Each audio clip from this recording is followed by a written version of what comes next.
आता हे रील त्यांच्यासाठी ज्यांनी ऑफिसमध्ये खूप काम केलं पण त्यांना क्रेडिट मिळालंच नाही. का? तर त्यांचं इंग्लिश वीक असल्यामुळं.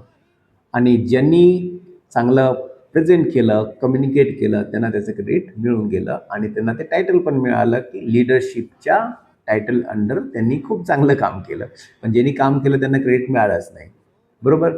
तर त्या लोकांसाठी ज्यांचं इंग्लिश वीक आहे, तुम्ही काम केलेलं हे सांगू शकत नसाल, तर तुम्ही काय करायचं आहे, सिम्पल पास्ट टेन्स वापरायचं आहे.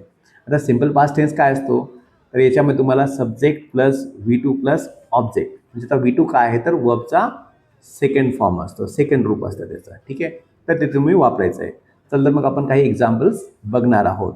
तर पहिले एक्झाम्पल आहे, I did my work, she assigned a task, we achieved the target and he submitted the project. तर ही होती काही एक्झाम्पल्स आपण सिम्पल पास्टची बनवलेले आहेत. तर तुम्ही पण अशी काही एक्झाम्पल्स कमेंटमध्ये पाठवू शकता. आणि हा व्हिडिओ जर आवडला असेल तर सेव्ह करा, शेअर करा, subscribe and follow for more. Thank you so much.